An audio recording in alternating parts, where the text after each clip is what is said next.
Le cœur de l'homme se dévoile souvent dans ce qu'il laisse sortir de sa bouche. Certaines paroles ressemblent à une lumière, d'autres brûlent comme un poison. Celui qui ne garde pas sa langue perd sa paix, son honneur, et parfois même sa foi. Le prophète Mohammed a dit « Celui qui me garantit ce qu'il y a entre ses deux mâchoires et ce qu'il y a entre ses jambes, je lui garantis le paradis. » Ceux qui marchent vers Allah surveillent leurs mots comme un guerrier protège son épée, car chaque mot sera compté. Allah dit « En vérité, c'est dans le rappel d'Allah que les cœurs trouvent la quiétude. » Ar-Ra'd 28. Ces mots ne sont pas seulement une information spirituelle. Ils sont une loi invisible qui régit la nature humaine. Le cœur humain est une création façonnée pour se nourrir d'un seul type de lumière, la présence d'Allah. Et lorsque cette lumière s'éloigne, tout devient agitation, lourdeur, désordre intérieur. On peut posséder la richesse, l'autorité, la reconnaissance, la force physique, mais tant que le cœur n'est pas plongé dans le dhikr, il tremblera à chaque souffle. Ce verset est un miroir dans lequel l'être humain est invité à se regarder. Il révèle que le tumulte émotionnel n'est pas seulement une réaction psychologique. C'est souvent l'écho d'un cœur qui s'est éloigné de son Seigneur. Le rappel d'Allah est alors comme une pluie sur un désert brûlé, comme un souffle de vie sur un corps épuisé. Il ne répare pas seulement, il réoriente, il repositionne, il rééquilibre. Mais comment une langue peut-elle goûter à ce rappel si elle s'habitue à prononcer des paroles vides? Une langue saturée de mots inutiles devient incapable de prononcer des mots précieux. Ibn al-Qayyim disait que le dhikr est à l'âme ce que la nourriture est au corps.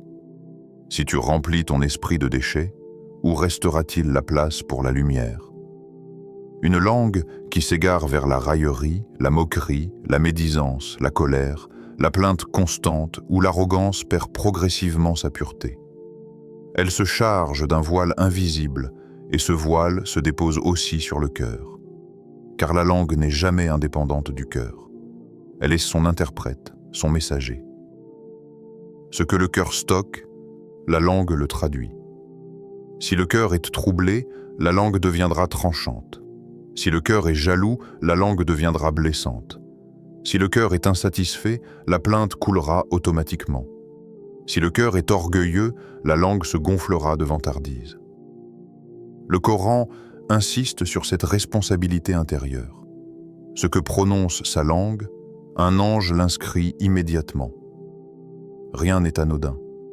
Même un mot qui glisse sans réfléchir, c'est peut-être une graine qui germe dans l'au-delà. Alors, comment purifier la langue pour qu'elle retrouve la douce faculté du dhikr? Cela commence par la conscience. Le Coran réveille la vigilance. Il rappelle que chaque parole porte un poids, un parfum, une trace. Certaines paroles s'élèvent vers le ciel, accueillies par les anges. D'autres s'effondrent vers le bas, car elles sont trop lourdes d'ego, de colère ou de vanité. Allah dit « Vers lui montent les bonnes paroles, et il élève les bonnes œuvres. » Si les bonnes paroles montent, cela signifie qu'elles ont une légèreté spirituelle, une pureté qui les élève naturellement. Mais les mauvaises paroles, elles, alourdissent celui qui les prononce. Elles le tirent vers ses faiblesses, vers ses pulsions, vers ses ressentiments.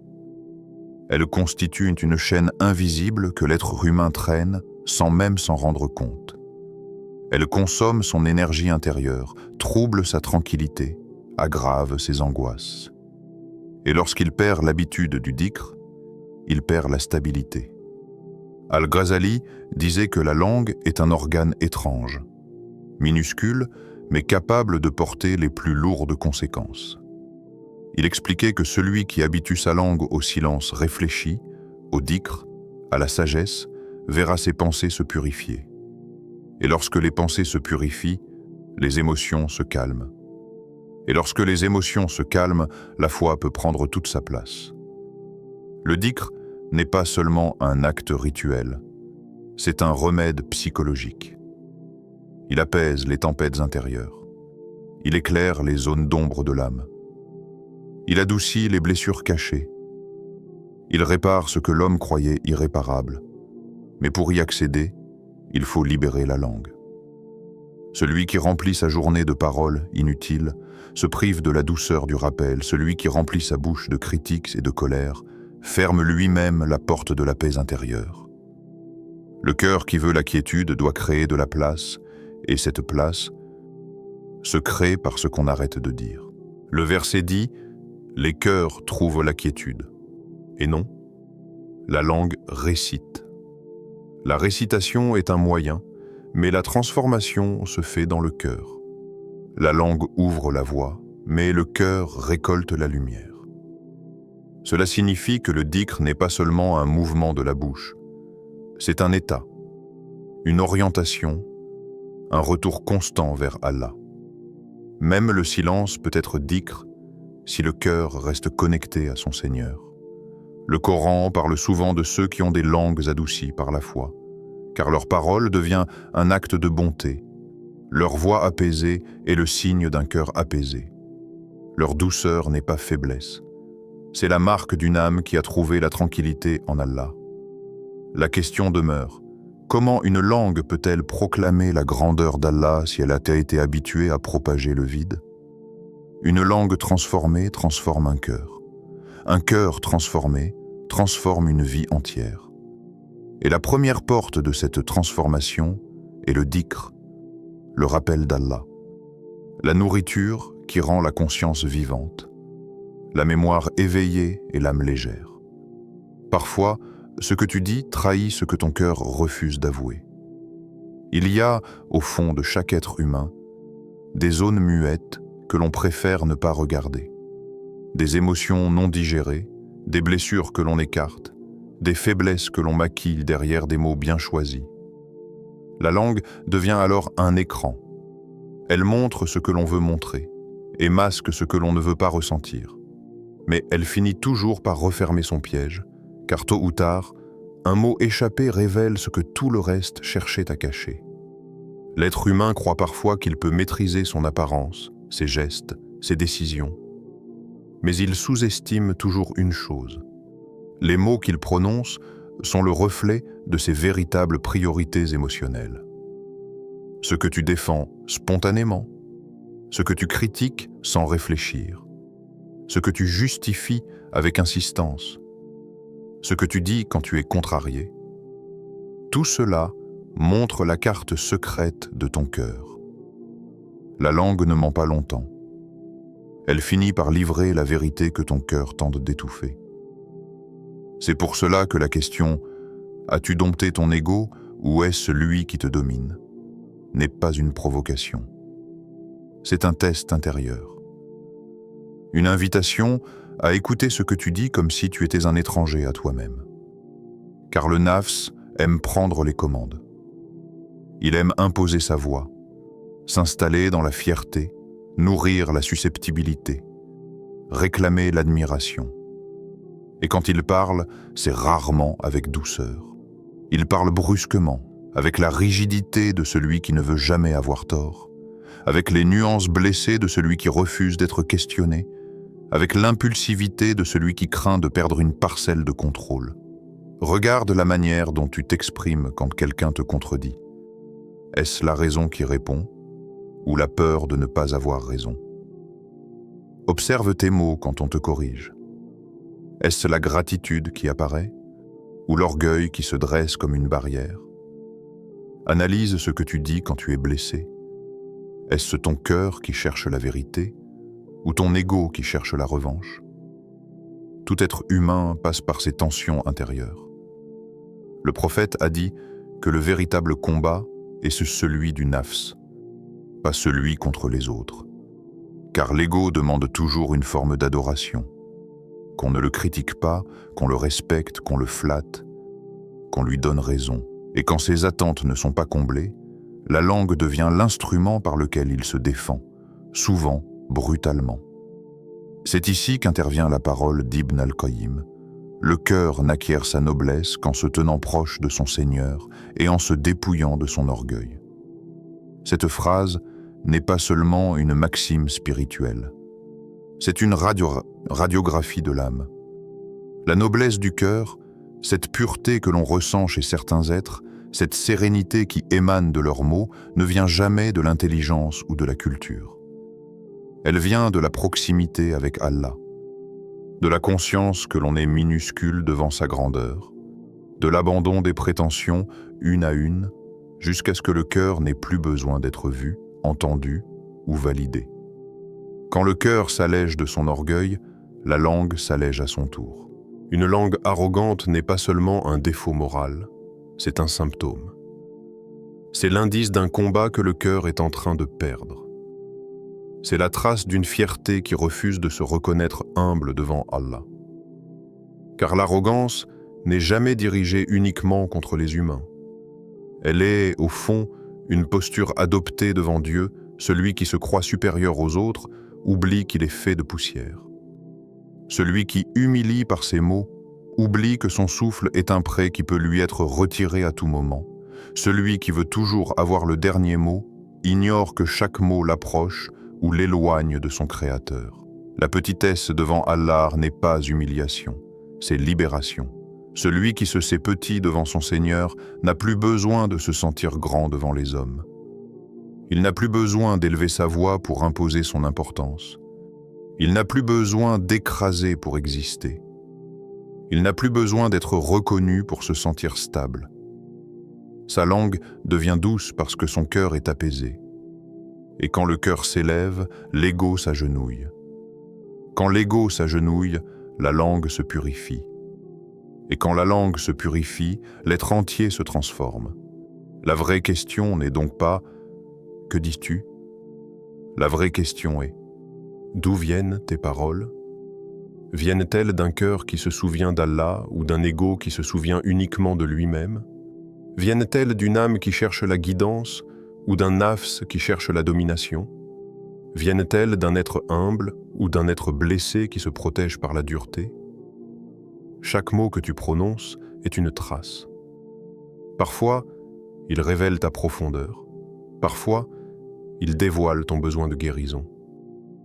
La langue n'est pas seulement un instrument de communication, c'est un miroir.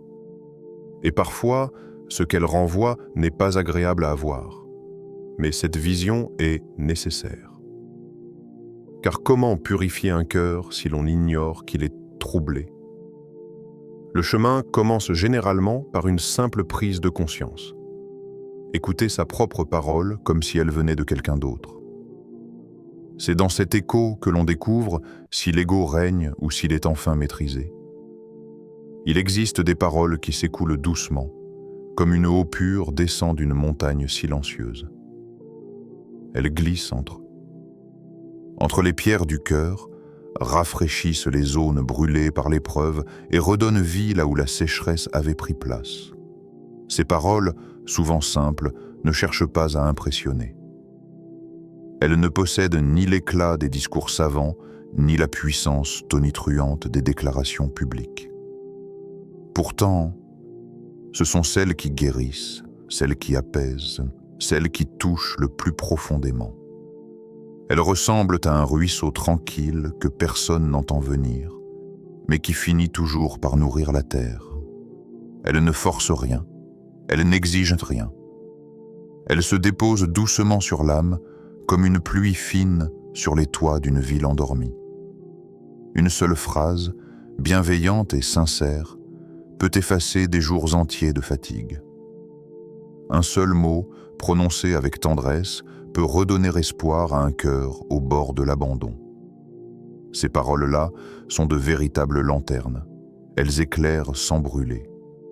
Mais il existe aussi d'autres paroles, celles qui blessent, celles qui fusent comme des flèches lancées trop vite. Parfois, on ne vise pas vraiment. On parle sous la colère, sous la frustration, sous le poids invisible d'une journée écrasante. On parle sans réfléchir, comme si la parole n'avait pas de poids, comme si elle ne pouvait pas laisser de marque. On jette une phrase par lassitude, par impatience, par fatigue. Ce n'était rien, dit-on ensuite. Je ne le pensais même pas. Pourtant, chaque mot possède une vie, une trajectoire, une force. Une flèche tirée sans viser reste une flèche. Elle part, elle fend l'air, elle cherche une direction et finit toujours par atteindre quelque chose, souvent un cœur, souvent le mauvais. Il suffit d'un mot mal placé pour fissurer une confiance bâtie pendant des années. Il suffit d'une parole acérée, dite en quelques secondes, pour laisser une cicatrice qu'aucun silence ne peut vraiment fermer. Les flèches de la langue ne se voient pas, mais elles traversent plus vite que le vent et s'enfoncent plus profondément que l'acier. Elles s'installent dans l'autre, s'y enracinent, s'y réveillent. La nuit, la parole peut être une arme. Pas une arme qui fait du bruit, mais une arme silencieuse, précise, redoutable. Et puis, il y a cette vérité étrange, presque mystérieuse, mais implacable. Chaque flèche revient vers celui qui l'a tirée. On croit viser l'autre, mais on finit par toucher son propre cœur. Les mots blessants qu'on lance reviennent comme un boomerang. Non pas toujours immédiatement, la vie est subtile, patiente, mais inévitablement. Un mot dit dans la colère revient sous forme de regret la nuit suivante. Une phrase injuste revient sous forme de remords des années plus tard. Un jugement rapide revient sous forme de solitude. Une humiliation revient sous forme de tristesse. Il n'y a pas de flèche perdue. Il n'y a pas de parole sans écho. Le monde garde la trace de tout ce que nous disons. Comme un immense miroir, il renvoie tôt ou tard ce que nous avons projeté en lui. Celui qui sème des mots apaisants récolte des silences doux. Celui qui sème des paroles dures récolte des nuits lourdes. Celui qui blesse finit par porter la blessure. Et pourtant, nous avons tous tiré des flèches. Tous. Personne ne traverse la vie sans maladresse, sans colère mal contenue, sans mots prononcés trop vite. L'important n'est pas d'être parfait, mais d'en prendre conscience. Car dès que l'on comprend la puissance de la parole, tout change. On apprend à parler moins vite, à écouter davantage, à respirer avant de répondre, à laisser un espace entre la colère et la langue. On découvre que la douceur n'est pas un signe de faiblesse, mais une preuve de maîtrise, que taire une parole inutile est un acte de paix. Que choisir un mot qui répare est parfois plus difficile et plus noble que gagner une dispute. On découvre que la langue peut devenir un jardin. Chaque mot, une graine. Et ce que l'on plante aujourd'hui, on le cueillera demain. Alors, on recommence à parler comme l'eau, lentement, clairement, sincèrement. On laisse les paroles se purifier avant de sortir. On cherche la justesse, pas la victoire. On se rappelle que celui qui se tient devant nous porte lui aussi des cicatrices invisibles, des peurs silencieuses, des nuits compliquées. On se rappelle que chaque cœur peut se briser, même ceux qui ne montrent rien.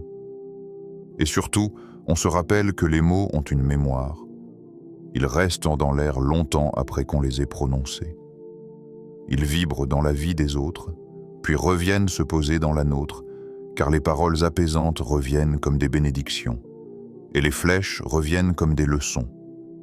Dans ce monde où tout va si vite, prendre soin de sa parole est une forme d'art, une forme de sagesse, une forme d'amour. Parler, c'est toucher. Parler, c'est laisser une empreinte. Parler, c'est donner un morceau de soi. Alors que nos mots deviennent des gouttes d'eau, pas des flèches qu'ils deviennent des mains qui relèvent, pas des lames qui coupent, qu'ils deviennent des ponts, pas des murs. Parce qu'un mot peut tout détruire, mais un mot peut aussi tout reconstruire. Et c'est là toute la beauté et toute la responsabilité de la parole. Allah dit « Quiconque place sa confiance en Allah, il lui suffira ». At-Talaq 3. Ces mots ne sont pas une simple promesse, mais une loi de l'existence. La confiance en Allah n'est pas un refuge passif ni un espoir vague. C'est une force active qui organise la vie de celui qui l'établit dans son cœur et dans ses paroles. La langue, si elle est nourrie de cette confiance, cesse de se disperser, cesse de chercher reconnaissance et validation parmi les hommes. Elle devient un prolongement du cœur qui sait que tout ce qui arrive vient d'Allah, tout comme tout ce qui part est sous son contrôle. Celui qui parle avec confiance en son Seigneur ne ressent plus le besoin de se vanter, car sa valeur n'est pas mesurée par les regards humains. Il ne ressent pas le besoin de se plaindre, car ses épreuves sont vues et pesées par celui qui connaît la vérité la plus intime de son cœur.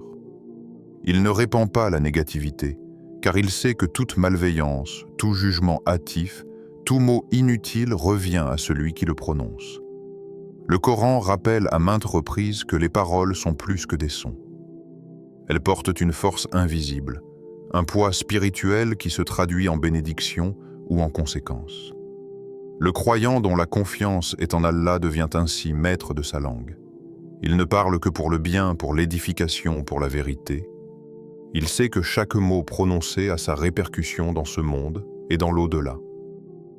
La parole n'est pas seulement un acte social, elle est un acte spirituel, un pont entre l'homme et son Seigneur. Et c'est ce pont qui doit être solide, sans fêlure, sans légèreté. Car le croyant sait que chaque mot sera compté, évalué, et que celui qui place sa confiance en Allah n'a pas besoin de tricher avec les hommes. Dans l'histoire des pieux, on voit que ceux qui avaient confiance en Allah parlaient peu, mais avec un impact immense. Leurs paroles n'étaient jamais forcées par le besoin de se prouver, mais nées d'une conscience profonde que l'ultime contrôle appartient à Allah seul. Leurs mots étaient des témoins de la foi, des reflets de la patience et des instruments de réconciliation et de guidance. La puissance de leurs paroles ne résidait pas dans le volume ni dans l'éclat, mais dans l'origine.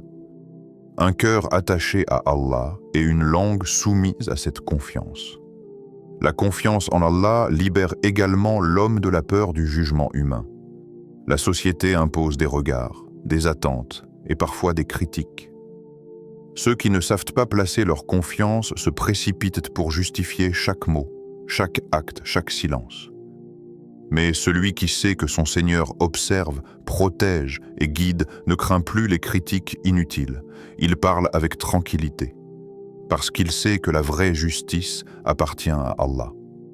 Ses paroles deviennent alors un reflet de sérénité intérieure, une manifestation de reliance spirituelle qui influence positivement ceux qui l'écoutent. Le Coran souligne que placer sa confiance en Allah, c'est aussi se détacher de l'angoisse et de l'impatience qui naissent des circonstances. La langue devient alors un instrument de paix. Elle ne se perd pas dans les plaintes incessantes, les murmures, ni les jugements hâtifs. La parole est épurée, guidée par la sagesse, car celui qui se sait entre les mains d'Allah n'a pas besoin de chercher validation ni refuge ailleurs. La voix devient un écho de la foi, un souffle de patience et de sérénité. Le prophète a montré à maintes reprises cette maîtrise. Dans ses paroles et ses conseils, on trouve toujours un équilibre parfait entre franchise, douceur et pertinence. Il ne parlait jamais par vanité, ni par colère gratuite. Sa langue était l'extension d'un cœur confiant, un cœur qui savait que la guidance et la protection étaient entre les mains d'Allah. La confiance en Allah transforme ainsi non seulement la parole, mais l'âme tout entière. Elle devient courageuse, équilibrée et stable. Même les difficultés de la vie, lorsqu'elles sont traversées avec cette confiance, ne nécessitent pas de justification excessive ni de plainte aux hommes. Le croyant sait que chaque épreuve est une opportunité de renforcer sa foi et sa maîtrise de la parole. Il parle pour corriger, pour encourager, pour enseigner, et non pour chercher réconfort ou approbation. Cette discipline transforme la langue en un instrument d'élévation plutôt que de discorde. Ibn Taymiyyah expliquait que celui qui met sa confiance en Allah ne se précipite jamais avec des paroles inutiles. Il mesure chaque mot, car il sait que le poids de ses paroles est proportionnel à la force de sa foi. le dhikr constant et la reliance à Allah deviennent une lumière intérieure qui guide la langue et purifie le cœur. Ainsi, la parole d'un croyant devient bénédiction pour lui-même et pour ceux qui l'entendent. En plaçant sa confiance en Allah, le croyant devient également un modèle. Ses paroles inspirent confiance, ses silences parlent autant que ses mots. Les gens perçoivent dans sa voix la sérénité d'un cœur attaché à son Seigneur. Et cette influence est bien plus durable et profonde que n'importe quelle expression superficielle ou égoïste. Les paroles guidées par la confiance en Allah deviennent une lumière qui traverse les âges, un témoignage silencieux de la puissance de la foi et de la maîtrise de soi. Chaque mot prononcé avec cette conscience est un acte d'adoration. Chaque phrase mesurée est une pierre posée dans le chemin de la droiture. Chaque conseil donné avec sincérité devient un témoignage du lien profond entre le cœur et son Seigneur. Celui qui place sa confiance en Allah transforme sa parole, sa pensée et son être entier en un instrument de guidance et de bénédiction. Le prophète a dit : « Le fort n'est pas celui qui terrasse les gens, mais celui qui se maîtrise lorsqu'il est en colère. » Ces paroles, simples en apparence, renversent complètement la vision commune de la force dans le monde. Beaucoup confondent puissance et domination, force et brutalité. Mais la vraie force n'est pas dans la capacité à imposer sa volonté sur les autres, ni dans la violence qui écrase. La force véritable réside dans la maîtrise de soi, dans la capacité à contrôler la tempête intérieure lorsque tout pousse à exploser. Imagine l'homme confronté à une provocation, un mot injuste, un regard qui humilie, une accusation qui brûle. L'instinct primaire réclame vengeance. L'ego hurle pour répliquer. Mais le fort ne cède pas. Il prend un souffle, retient sa langue, apaise son cœur et laisse la sagesse de la foi guider son geste et sa parole. Ce n'est pas la passivité. C'est un acte de courage supérieur, invisible pour ceux qui ne voient que l'extérieur. Le vrai combat se joue dans l'intimité de l'âme, là où personne ne regarde. Le prophète a montré cet exemple de manière constante. Lorsque des ennemis l'insultaient ou que des gens le provoquaient, il n'a jamais répondu par la colère. Il ne s'est jamais abaissé à l'injustice par l'injustice. Sa force n'était pas physique ni politique uniquement, elle était spirituelle. Une force qui se manifeste par le contrôle sur soi, par la parole mesurée, par la patience face à l'épreuve. Il a enseigné que celui qui domine ses émotions possède un pouvoir que ni épée ni armée ne peuvent égaler. Les compagnons radiyallahu anhum ont intégré cet enseignement dans chaque aspect de leur vie. Omar ibn al-Khattab radiyallahu anhu, connu pour son courage et sa fermeté, tremblait parfois devant le prophète pour ne pas céder à son impulsivité. Il savait que la colère non maîtrisée pouvait ternir même les plus nobles intentions. Abu Bakr as-Siddiq radiyallahu anhu répétait que la patience et la maîtrise de soi sont un véritable test pour les cœurs. La force du croyant ne se mesure pas dans la confrontation avec les autres, mais dans la discipline avec soi-même. La colère, par nature, est une flamme imprévisible. Elle surgit sans prévenir, brûle le cœur, obscurcit le jugement et pousse à des paroles ou des actes regrettables. Mais celui qui se maîtrise transforme cette énergie destructrice en lumière. Il ne l'ignore pas, il l'observe, il la reconnaît, et il choisit consciemment de ne pas la laisser gouverner ses actions. Cette maîtrise est une force invisible mais redoutable. Elle protège le croyant de l'injustice, de l'excès, de l'orgueil et du regret. Le prophète a également enseigné que la maîtrise de soi est un signe de foi. Lorsqu'un homme ou une femme contrôle sa colère malgré l'injustice, malgré la provocation, malgré la douleur, cela montre que son cœur est ancré dans la reliance à Allah. La force de l'âme devient alors supérieure à toute force physique. La langue reste mesurée, le regard reste clair, les gestes restent droits.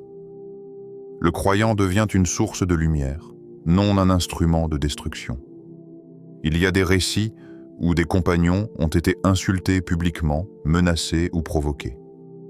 Certains auraient pu répondre avec violence. D'autres ont choisi de se taire, de sourire, de parler avec douceur et de se confier à Allah. Dans ces moments, leur force intérieure a été révélée.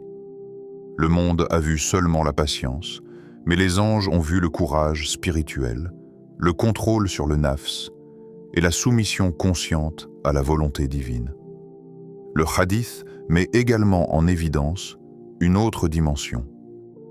La force véritable n'est pas innée, elle se cultive. Dominer sa colère demande effort, vigilance et entraînement quotidien. Le prophète n'a pas seulement recommandé la maîtrise de soi, il l'a illustré par sa vie et ses pratiques. Il enseignait le dhikr pour calmer l'âme, le silence réfléchi pour peser les mots, et la prière pour canaliser l'énergie intérieure. Chaque acte de contrôle est une manifestation de la foi. Chaque moment où la colère est retenue est une victoire invisible mais profonde. Ibn Qayyim al-Jawziyya souligne que la vraie puissance d'un homme se mesure à sa capacité à réprimer ses impulsions pour agir avec justice et droiture.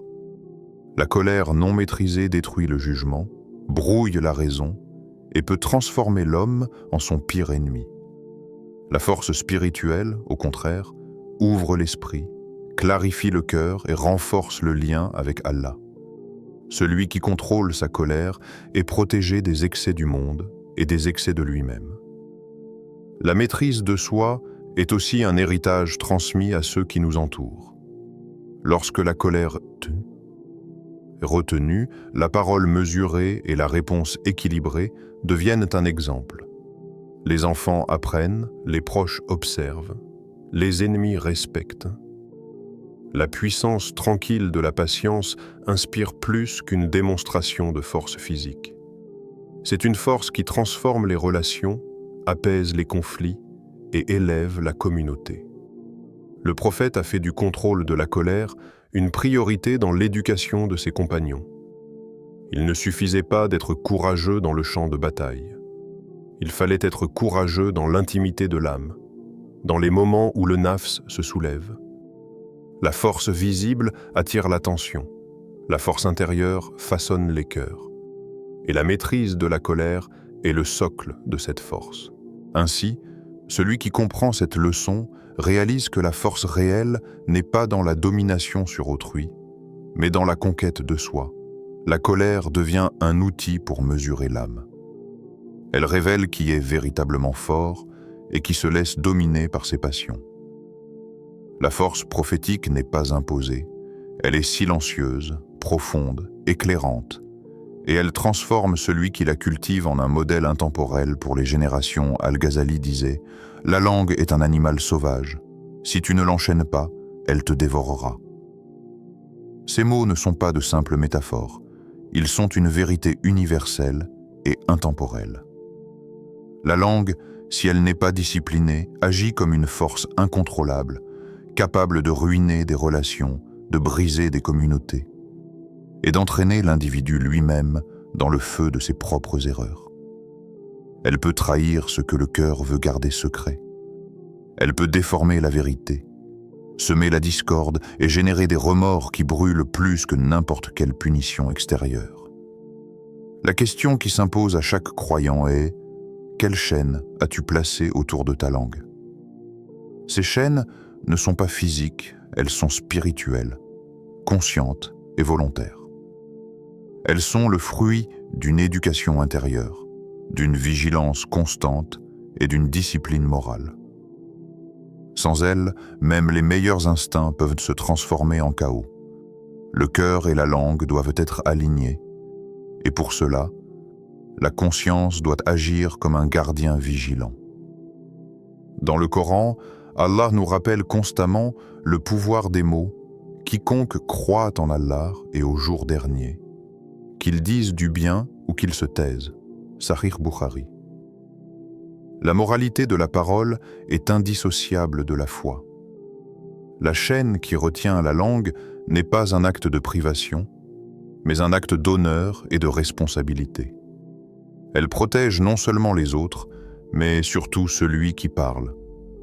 Car la langue sauvage ne dévore pas seulement autrui, elle dévore l'âme qui la laisse libre. Al-Ghazali souligne également que l'homme est souvent naïf face à sa propre parole. Il croit que dire une phrase sans intention de nuire est inoffensif. Mais la vérité est que chaque mot possède un poids et une énergie. Une remarque anodine peut déclencher des conflits, une critique subtile peut engendrer la rancune, et un murmure d'arrogance peut corrompre le jugement. Celui qui ne mesure pas sa langue se retrouve rapidement esclave de ses mots, pris dans une spirale qu'il n'a pas choisie. Alors, comment enchaîner sa langue de manière éthique et morale? La première chaîne est la conscience. Chaque parole doit passer par un filtre intérieur. Est-ce nécessaire? Est-ce juste? Est-ce bienveillant? Allah a donné à l'homme l'intellect et le cœur pour guider ses actions. Le mot prononcé sans réflexion devient une arme, le mot réfléchi devient un pont. L'éthique de la parole commence par ce processus de filtrage. La deuxième chaîne est la maîtrise de soi. La colère, la jalousie, la peur ou la frustration sont des déclencheurs puissants de paroles destructrices. Celui qui ne contrôle pas ses émotions libère la langue avant même que l'esprit n'ait eu le temps de peser les conséquences. Le prophète a enseigné. Le fort n'est pas celui qui terrasse les gens, mais celui qui se maîtrise lorsqu'il est en colère. La maîtrise de soi est une chaîne invisible qui protège le cœur et le monde des ravages de la langue sauvage. Une troisième chaîne est le dhikr, le rappel d'Allah. Le cœur immergé dans le souvenir d'Allah devient une boussole. Il dicte à la langue quand parler et quand se taire. Il rend la parole mesurée, sincère, constructive. Le rappel d'Allah n'est pas seulement une consolation intérieure, c'est un guide éthique pour chaque mot. Sans cette chaîne, la langue glisse facilement vers la frivolité, la médisance et la propagation de la négativité. Les grands savants musulmans ont souvent insisté sur le rôle de la langue dans la moralité. Ibn Taymiyyah disait que la parole est la signature de l'âme. Elle révèle ce que le cœur tente parfois de dissimuler. Celui qui parle sans chaîne dévoile ses faiblesses, ses égos et ses désirs. Celui qui parle avec discipline révèle la force de son cœur et la profondeur de sa foi. Chaque mot devient alors un acte moral et une contribution à la société. Les chaînes de la langue se manifestent aussi dans les bonnes habitudes. Le silence réfléchi, la correction bienveillante, le conseil discret, la parole juste et opportune.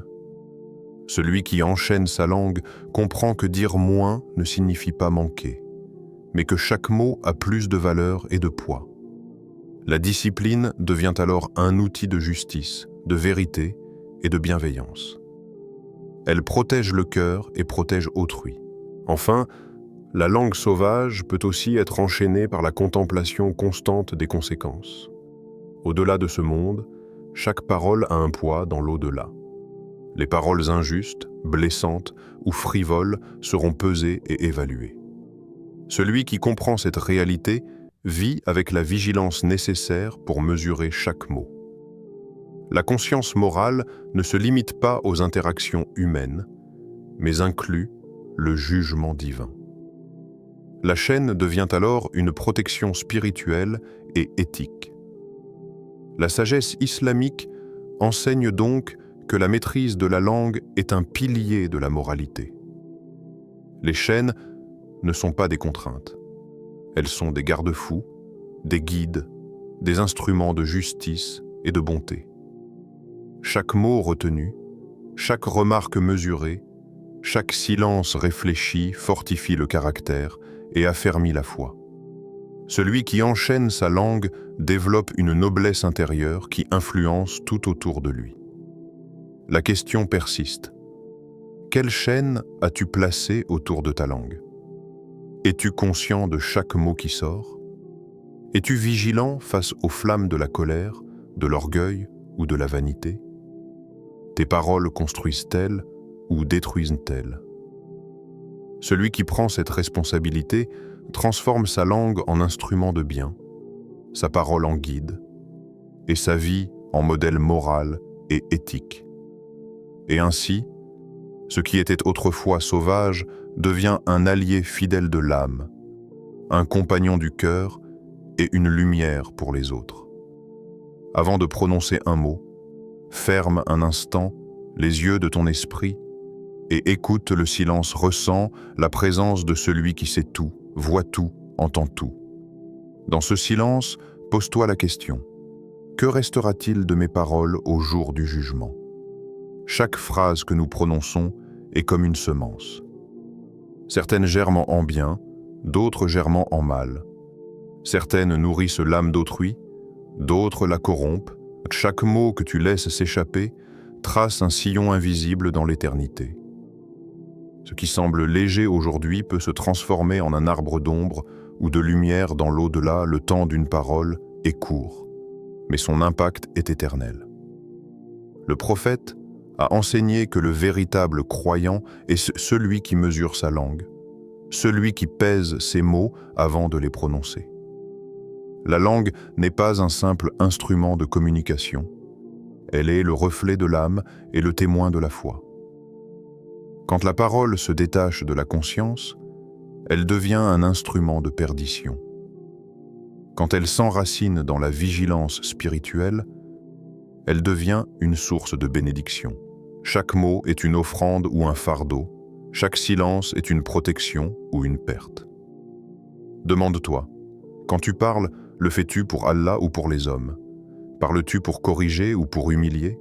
Parles-tu pour rapprocher ou pour diviser? Parles-tu pour instruire ou pour flatter ton ego? La conscience de l'au-delà transforme la parole en acte d'adoration. Elle élève la parole au-delà de sa simple fonction terrestre et la relie à la responsabilité devant Allah. Les paroles légères, frivoles ou malveillantes deviennent visibles dans le registre des cœurs et se présentent comme témoins le jour du jugement. Et ce jour-là, chaque être sera confronté à ces paroles. Celles qui ont blessé, trompé ou nui, celles qui ont encouragé, consolé et guidé. Le Coran nous avertit que la parole est un reflet de notre état intérieur. En vérité, c'est dans le rappel d'Allah que les cœurs trouvent la quiétude.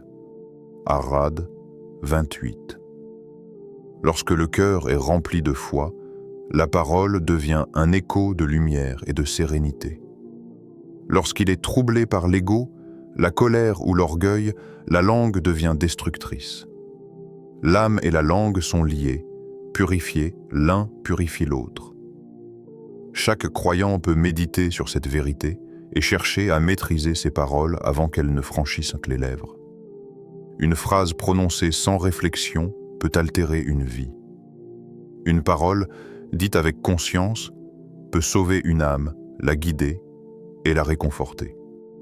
La responsabilité spirituelle est immense, et elle commence dans le moment précis où l'on choisit de parler ou de se taire. Ibn Qayyim al-Jawziyya rappelle que la langue est un instrument de test. Elle révèle ce que le cœur cache, elle expose ce que l'âme veut dissimuler. La vigilance spirituelle consiste à surveiller la parole comme un jardinier surveille ses plantes fragiles. Si l'on néglige ce soin, les mauvaises herbes s'installent. Orgueil, mensonge, arrogance, haine. Si l'on prend soin de chaque mot, la langue devient un instrument de lumière et de bienveillance. Pense à la dimension spirituelle de la parole dans tes relations. Chaque mot prononcé à un proche, à un frère, à un ami, laisse une empreinte sur leur cœur. Chaque remarque mesurée, chaque conseil sincère, chaque encouragement devient un pont invisible vers la miséricorde d'Allah. Et chaque mot blessant, Chaque parole de colère ou de moquerie laisse une trace de poussière dans l'âme, non seulement pour l'autre, mais aussi pour toi-même. La parole n'est pas seulement une question de justice sociale ou d'éthique humaine. Elle est un acte d'adoration où chaque mot compte, chaque silence compte. Le jour du jugement, les cœurs seront examinés pour leur sincérité et la qualité de leurs paroles. Les anges enregistrent, l'âme se souvient et l'écho des mots revient. Ce qui semble fugace aujourd'hui est éternel demain. Le croyant conscient choisit donc la maîtrise et la prudence.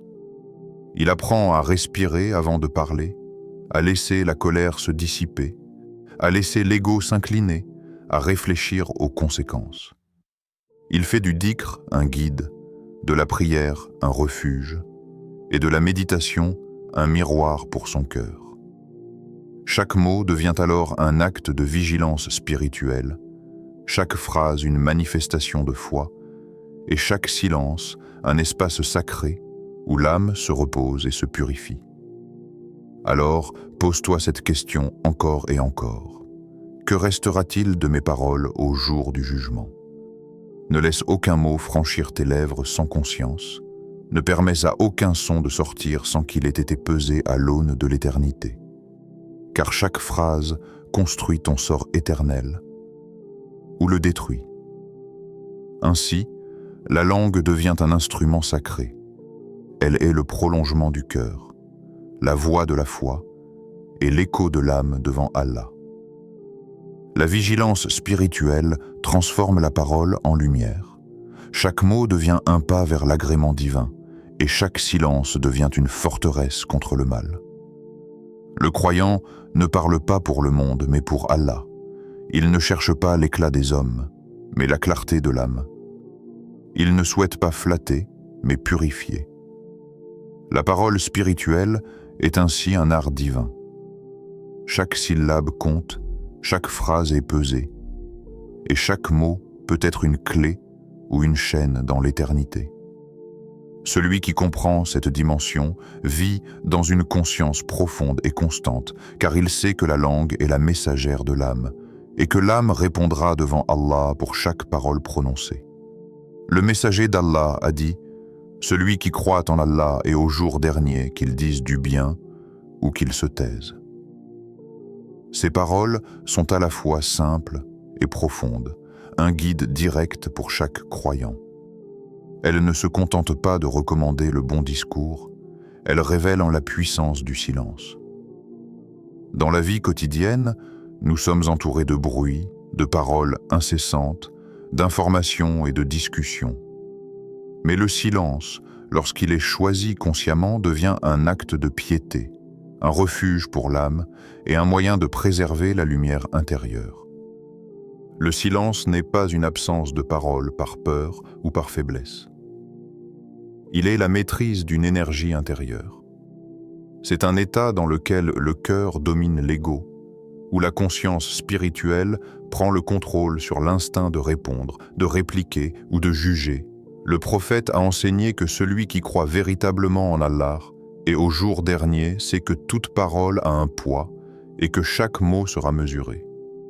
Ainsi, se taire devient un acte de sagesse et de responsabilité.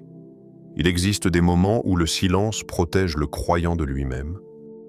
Lorsqu'un frère le provoque, lorsqu'une injustice est visible, lorsqu'une colère s'allume dans le cœur, se taire est parfois le choix le plus fort. Car parler sans contrôle dans ces instants ne montre pas la force, mais l'ignorance de la discipline. Le silence, en revanche, devient un bouclier. Il protège le cœur, préserve l'honneur et empêche que les mots blessants ne deviennent un fardeau pour l'âme. Le silence est également un outil d'adoration. Dans la contemplation, dans le dhikr, dans la prière, le croyant découvre la valeur de l'inaction verbale.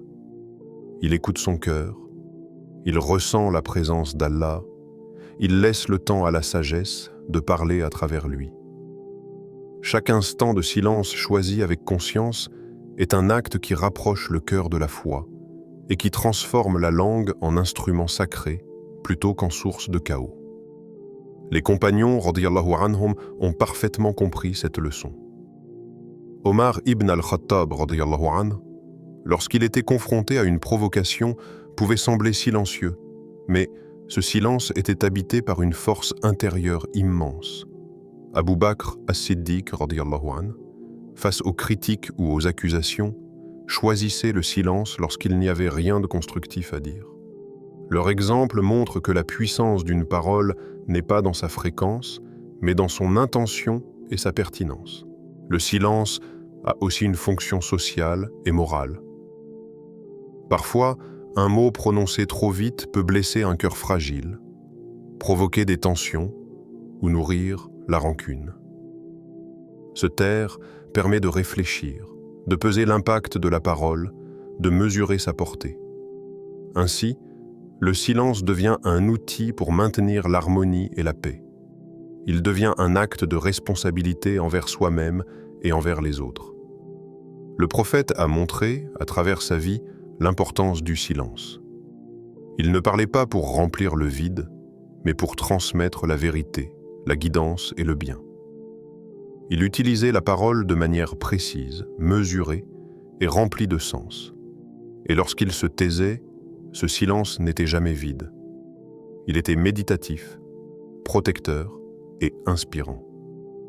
Chaque moment de silence, choisi consciemment, était un enseignement, une démonstration de contrôle intérieur et un acte d'adoration envers Allah. Dans la spiritualité islamique, le silence est parfois plus éloquent que la parole. Il est la preuve de la maîtrise de soi, la marque de la sagesse et le reflet de la foi profonde. Le silence permet à l'âme de se purifier, de se recentrer et de comprendre que tout ne nécessite pas une réaction verbale immédiate. Il apprend la patience, la prudence et la perspicacité, la parole du prophète, qu'il dise du bien ou qu'il se taise, nous rappelle que la langue peut être un outil de lumière ou une source de mal. Le silence choisi consciemment devient un moyen d'éviter la diffusion du mal, de préserver la dignité et de protéger l'âme. Il est une chaîne invisible qui retient la langue sauvage, la guide et la purifie. Chaque silence n'est pas un vide. C'est un espace sacré où la réflexion se déploie, où la foi prend racine, où l'ego est tempéré et où la conscience de l'au-delà influence les choix présents. Le silence devient ainsi un acte d'adoration, un moyen de renforcer la foi et de préparer le cœur à répondre uniquement lorsque la parole est nécessaire et bénéfique. Enfin, le silence transmet souvent plus que la parole. Dans les moments de conseil, dans les épreuves ou dans la guidance, un silence bien placé ouvre les cœurs, suscite la réflexion et invite à l'introspection. Le croyant comprend que tout n'a pas besoin d'être dit, que parfois la retenue est plus puissante que les discours, et que chaque mot non prononcé est une victoire de la foi sur l'ego. Ainsi, le silence, choisi avec conscience, devient une arme spirituelle, un outil de moralité et un acte d'adoration. Il protège, élève et purifie.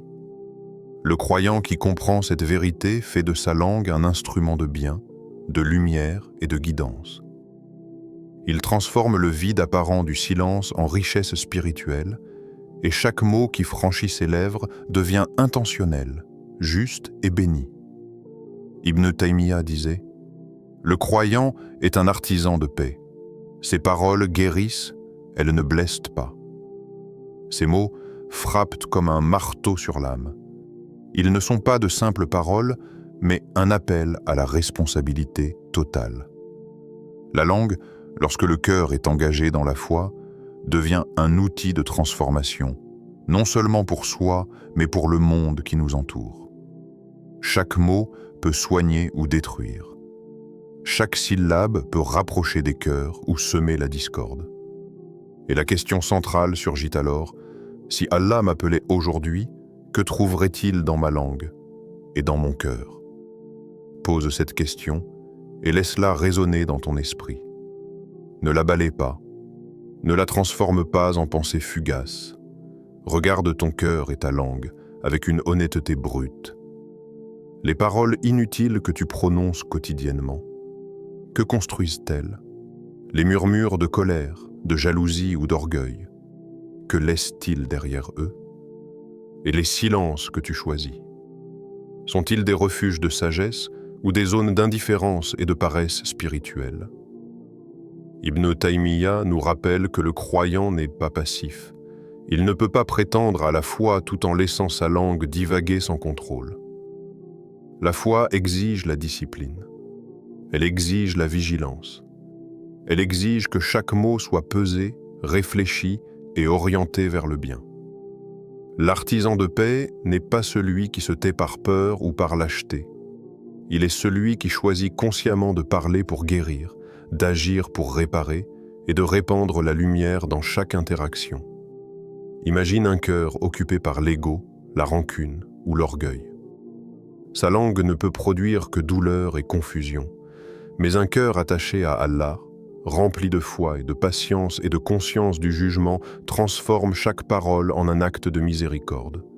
Les mots deviennent des graines, certaines pour élever, d'autres pour réconforter et aucune pour blesser. L'artisan de paix connaît la valeur de chaque mot. Il comprend que la parole est une responsabilité, un pont et parfois une arme. Alors, demande-toi avec courage, que laisseras-tu derrière toi si Allah m'appelait aujourd'hui? Trouvera-t-il des mots de gratitude, de vérité, de miséricorde et de patience?